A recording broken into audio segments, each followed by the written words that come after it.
Welcome to another product review by the Old Buzzard, sponsored by nobody. I just enjoy putting these things together to let people see what's out there.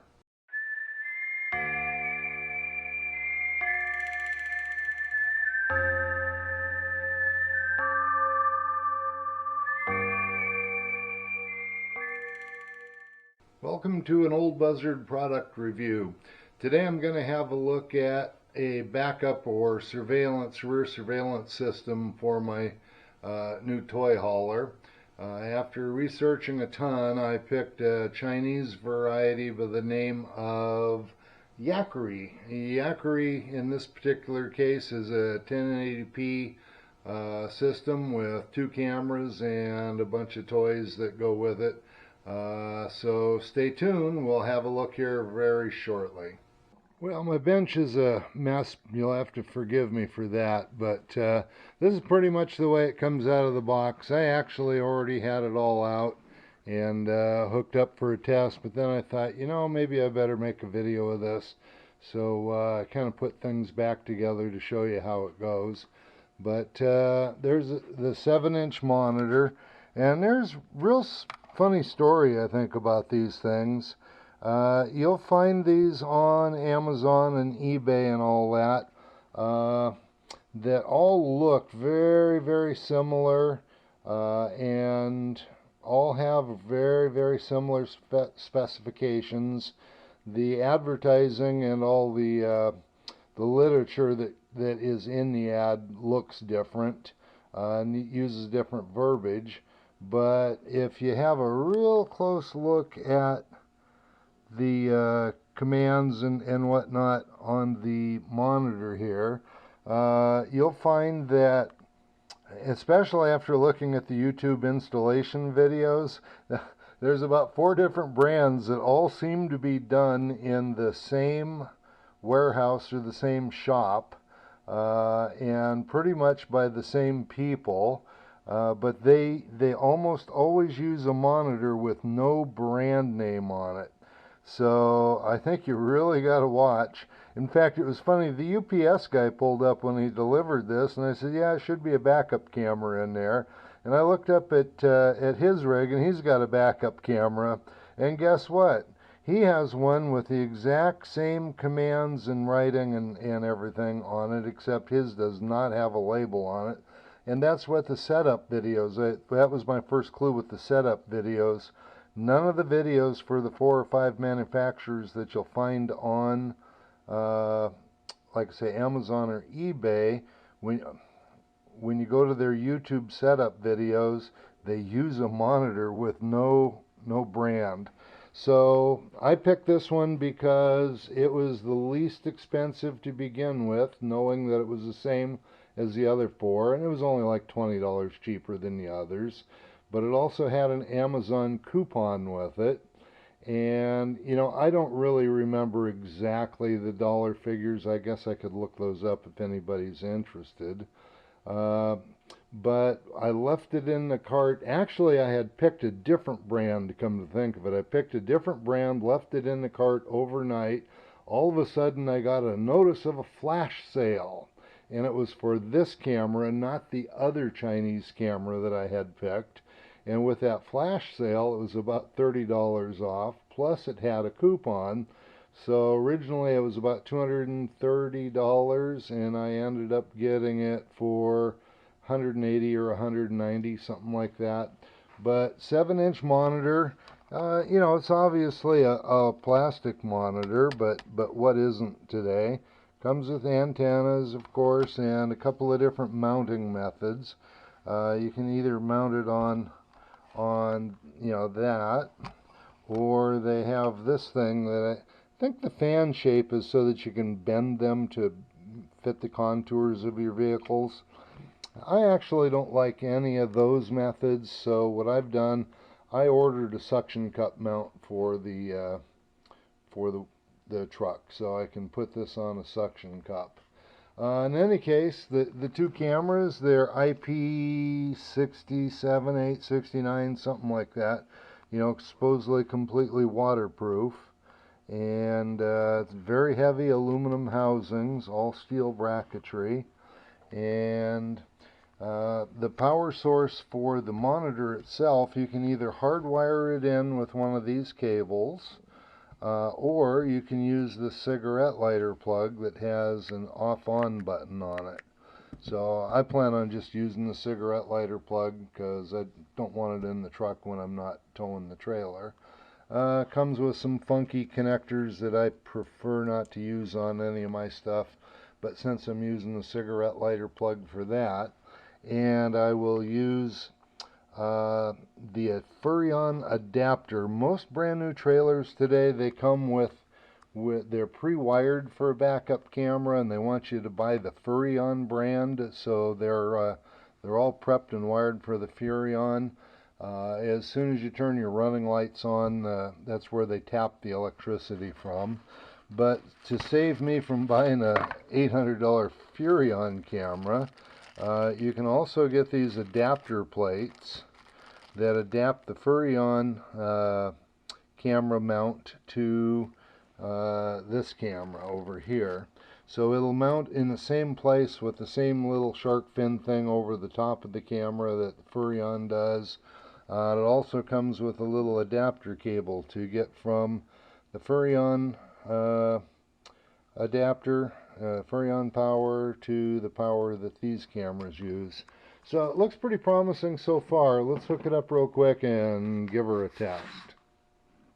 Okay, so they give you this little adapter right here that it'll convert this little pin plug into the hard wires that you use for the cameras and whatnot. You only use this for testing the camera, and they insist or really want you to bench test a camera before you go through the install. So basically that will plug into the cigarette lighter plug, and you plug that in there. Then the ends of the cables will plug one into the monitor, and we'll plug both cameras in. So all three things are plugged in right now. I think the camera's working good enough to display everything. Let's tighten that up a bit before I lose stuff. And okay, we'll double check our polarities. It is marked. I better put my glasses on. And always really be careful of polarity. Is that white wire coming out? Oh, I got one of the minus wires coming out. I need to address that. But they're marked plus and minus, red being plus, minus being white. I need to fix that one wire that's pulling out. Okay, I have my my wiring all corrected now. So I have a lawn tractor battery on the bench there. The outside of the cigarette lighter plug is minus. We'll clip onto that, and we'll make sure we clip onto minus over here. Minus, minus, we're good. I'm always nervous about this because I don't believe they're reverse polarity protected. So we'll get that wire up there, and I don't want to bump that once we get going here. And we'll hook on to the positive terminal of the battery. Okay, so now we've got power applied. We should just be able to push this red button right here, and we see a red LED come on, so we know we're good.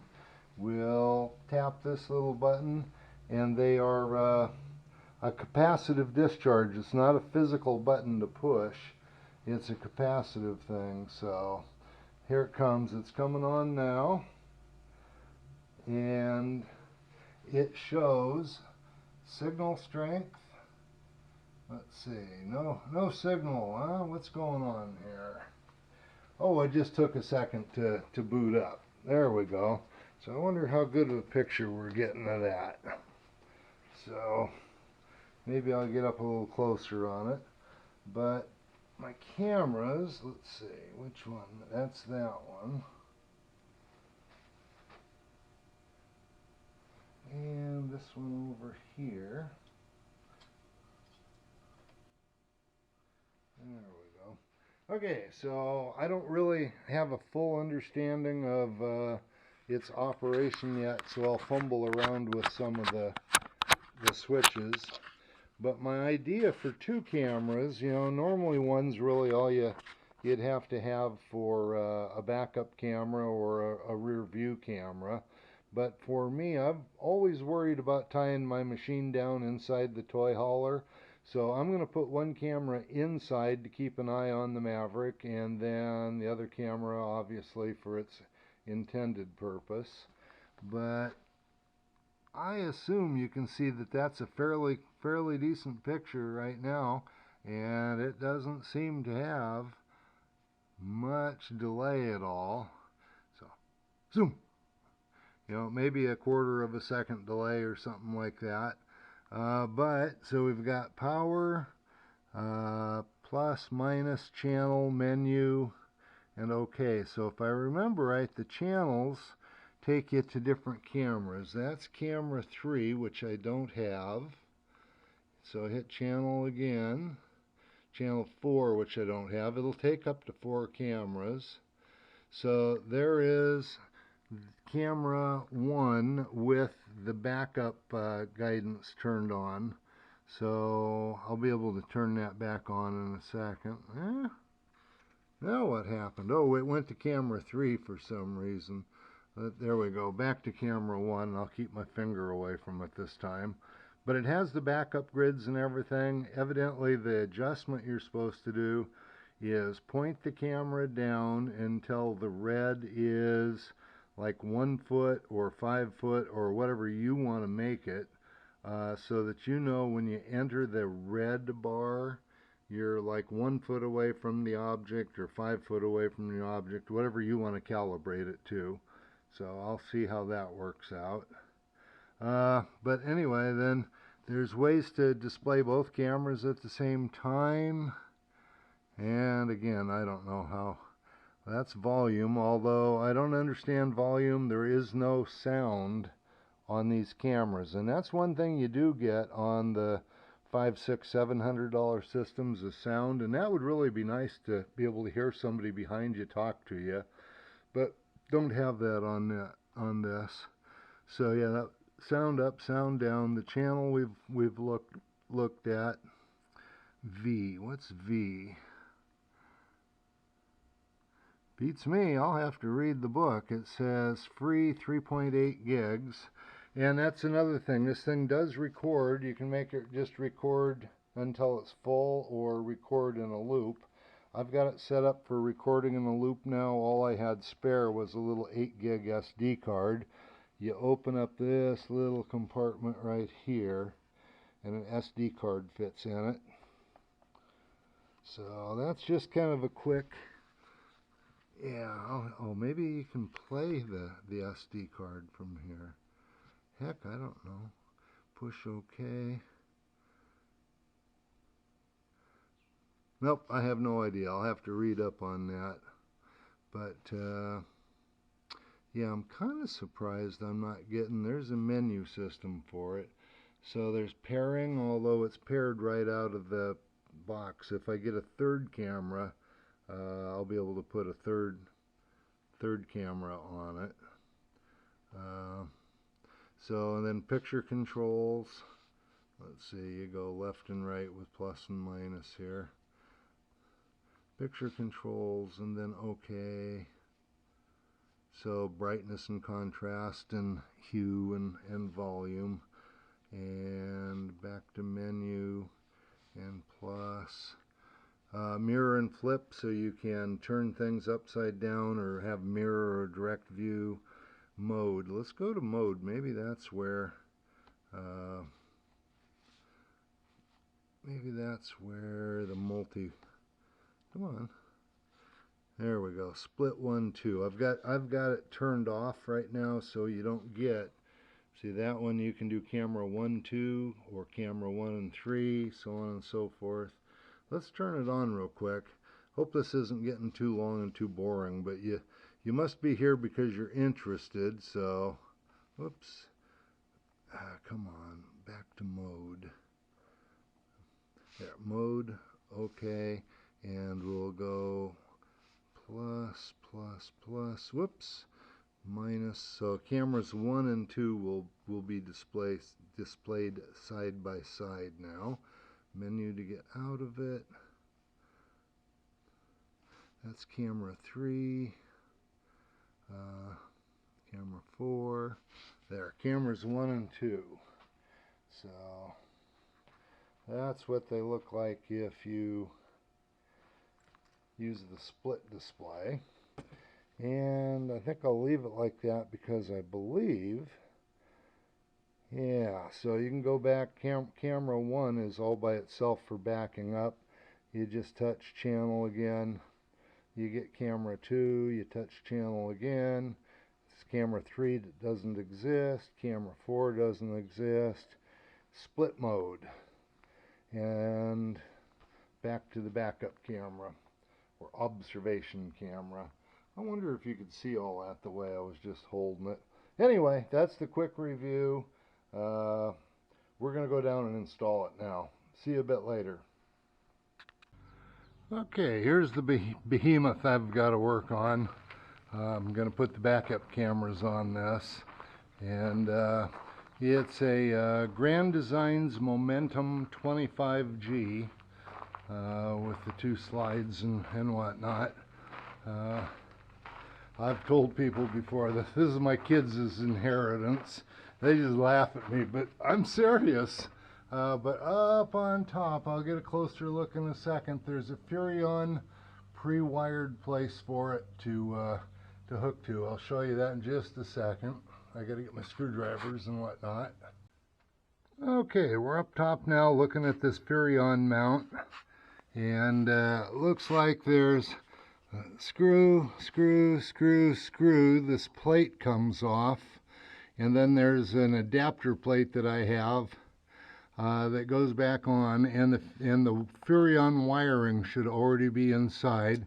Let's take it off and have a look. I'm one-handed camera operator, so I got to pause between every one.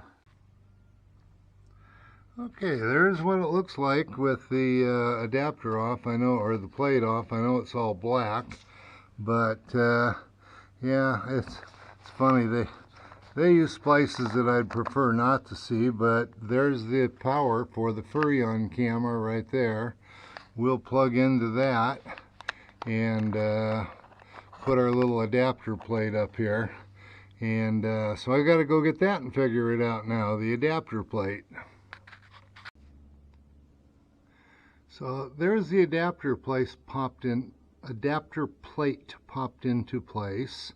And, you know, I'm sorry you can't see it any better because of the, you know, black on white. I guess I could have bumped the exposure up a bit, but that's okay. Anyway, well, this is where the antenna normally comes out of the Periodon camera. There's a little tab there that kind of seals that up, but I know I'll have to silicone that closed. And then the camera, of course, it will mount. There we go. The camera will mount to that plate, and then the camera, of course, looks out the back here. Sorry, I keep wobbling around. Okay, well, I've pulled this piece off for 2 reasons. One, so I can epoxy that, or not epoxy, I can silicone that hole up, and I just can't imagine why you'd want to leave that open.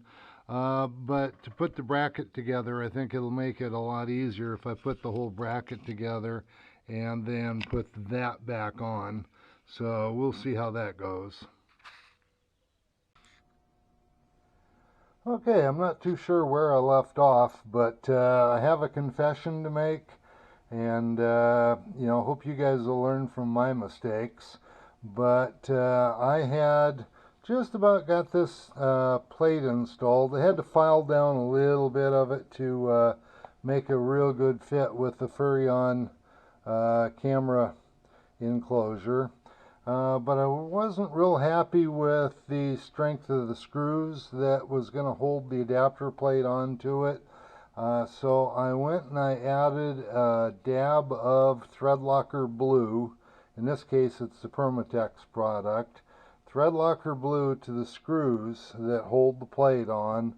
And as soon as I did that, I remembered from 20 years ago, this stuff eats plastic like crazy. Within 10 minutes, it had crumbled all the screw holes out, makes little tiny crumbles of plastic from about a 1/4 inch radius all the way around every screw hole. And it has some kind of bizarre chemical reaction to do that, but it totally ruined the Periodon camera, whatever they call this thing. So just wanted to let you know, do not use any kind of a chemical thread locker on plastic. How embarrassing. That cost me 4 or 5 days, and I found this on brand new one on eBay for $15. There's not a whole lot of vendors of the Periodon products. There was some of them were available for like 30 or 39 bucks, and it's like, forget that. But a reputable vendor had this at 15 bucks and free shipping, so I went and got that. So anyway, that's where we are. I'm going to start mounting this mounting plate yet again onto that piece. So here's the plate, the adapter plate that's supplied by the camera folks, inserted into the Periodon camera housing. And this plate is, it's not manufactured to exactly the same dimensions or tolerances as the Periodon plastic. This corner up here needs to be shaved down a little bit. You don't want to push too hard on this plastic. It's not terribly rugged, and that corner is not fitting in there real well. It needs, well, you can kind of see the screw hole on here in the bottom left and the bottom right. I'm not able to slide the adapter all the way down to the bottom, but I think screws will still go in it okay if I can find the right screws that won't break out the back of these things if I don't use any of that thread locker. In any case, a little more grinding and I think it'll fit in there just fine. Grinding on the top left of that plate. Okay, I trimmed a little more off. In fact, you can see where it's shiny there, where I've taken the paint off. Actually, I used the word grind a minute ago. I just took the file to it to knock it down a little bit. And I thought I had a really nice fit. It popped right up in there without any pushing or tugging.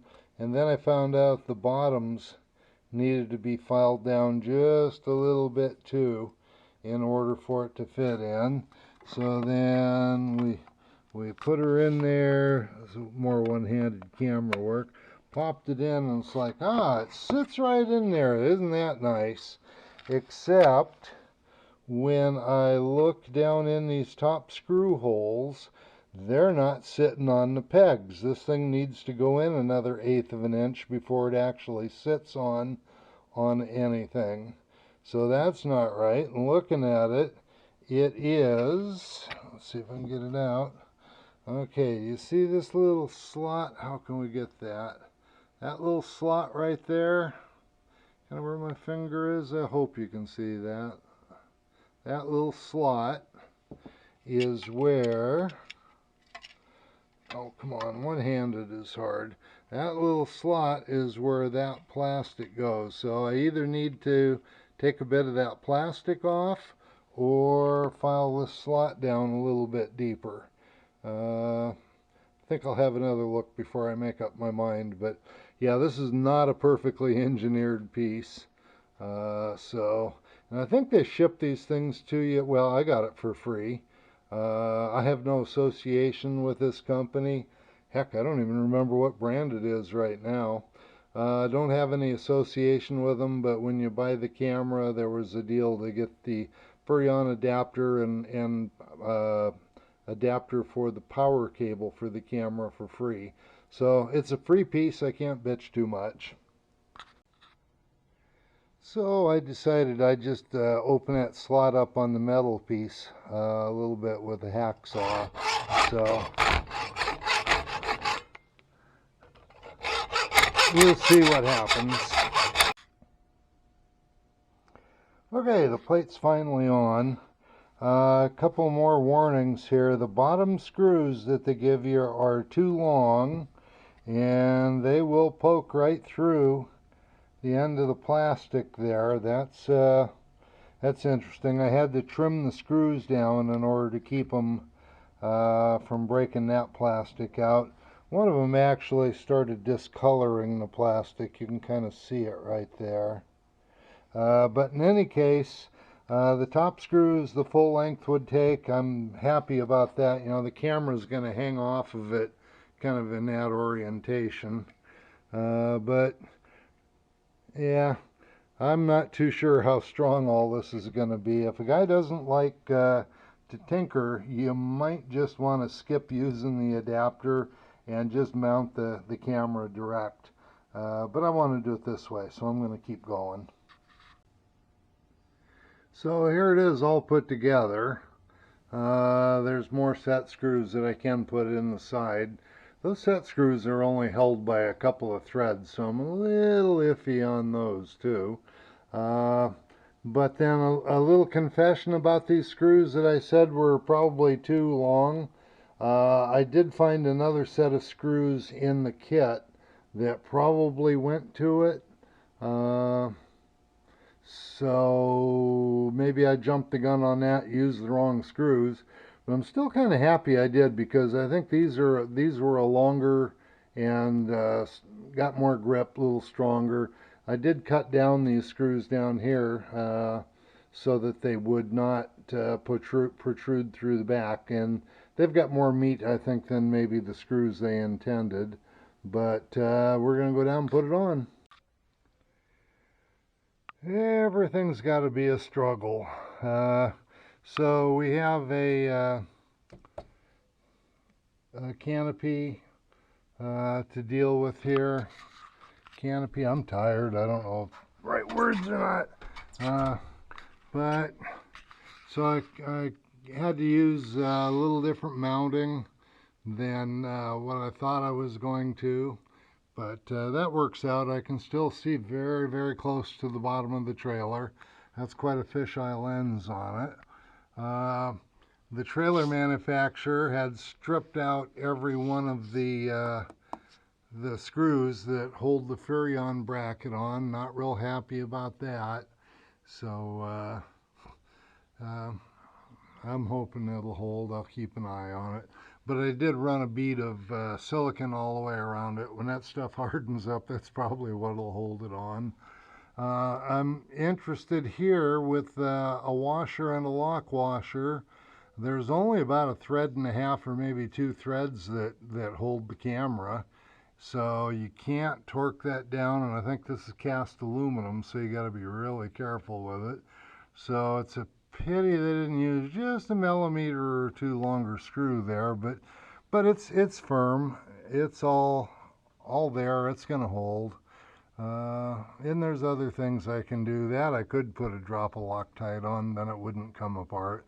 But I need to get it out of the shop. I don't have hardly any room here to see how it's going to work, but heck, let's try.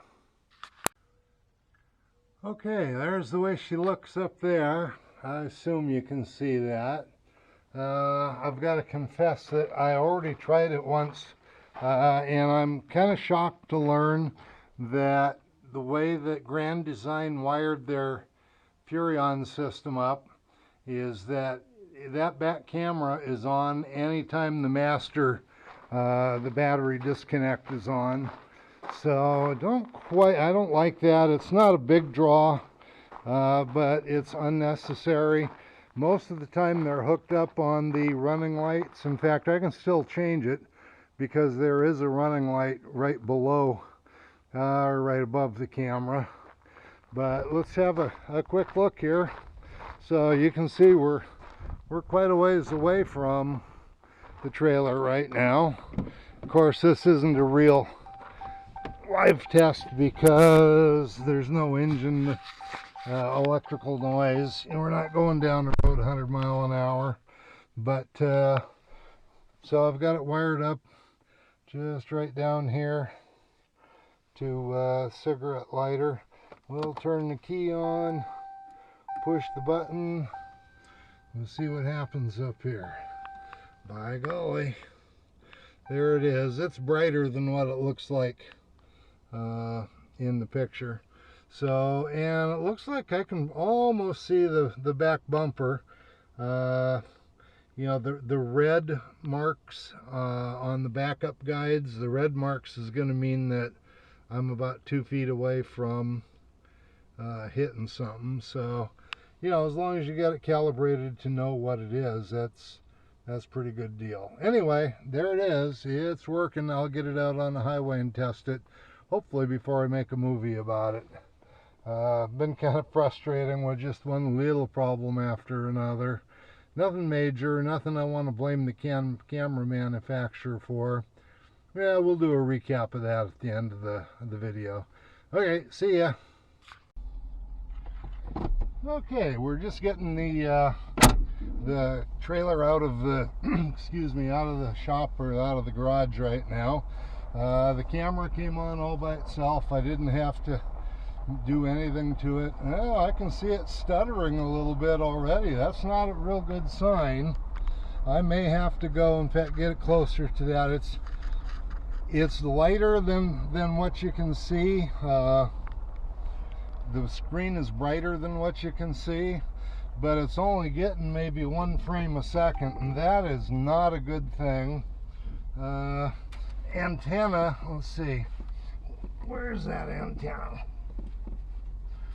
See, the antenna won't stick straight up right there because of being on the suction cup. In fact, let's take it off the suction cup and see if it does any better. So Aspen, if you could hold both of those, kind of get a picture. In fact, you can probably see it a lot better down there, huh? Yeah. So we'll move again, get this crazy trailer backed out of here. Is it going smooth now? No. No? Okay, let's put the antenna straight up. Having one antenna vertically polarized and the other antenna horizontally polarized causes you to lose a couple of dB, I think, of... I gotta pay attention to the trailer, but that'll make you lose... Oh, come on, Dan, you can do better than this. Yeah, come on. Let's back the trailer again. So it's still jerky? Yeah. Yeah, I'll probably have to ask the company for a higher gain antenna.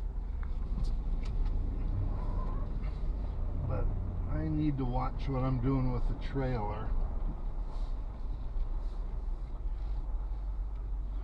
So, anyway, she's going to keep recording.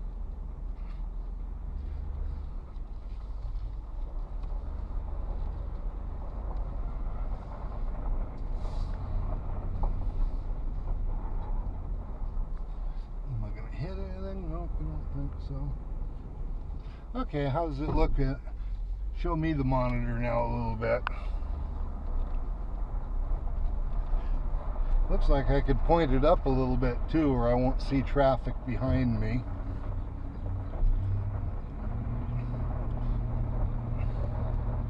Come on, let's go.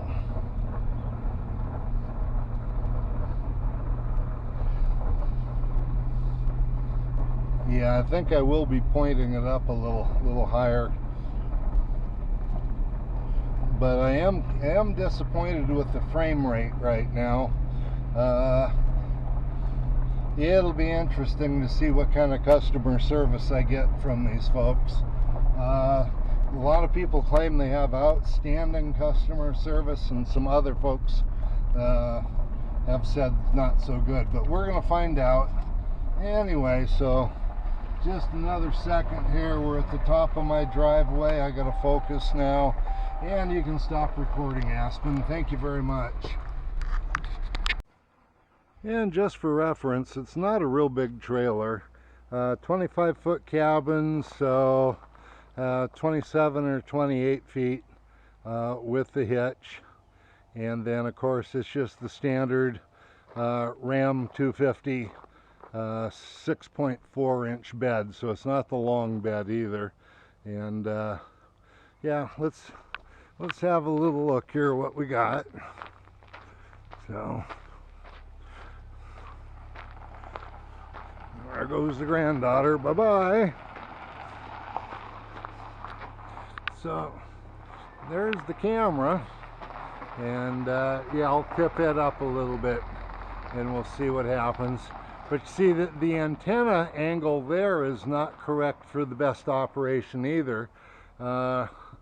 These things really ought to have straight vertical polarization for both the transmitter and the receiver. So we probably lose 3 dB. 3 dB is half power. We probably lose 3 dB just from the way these antennas are polarized. So anyway, that's my report for now.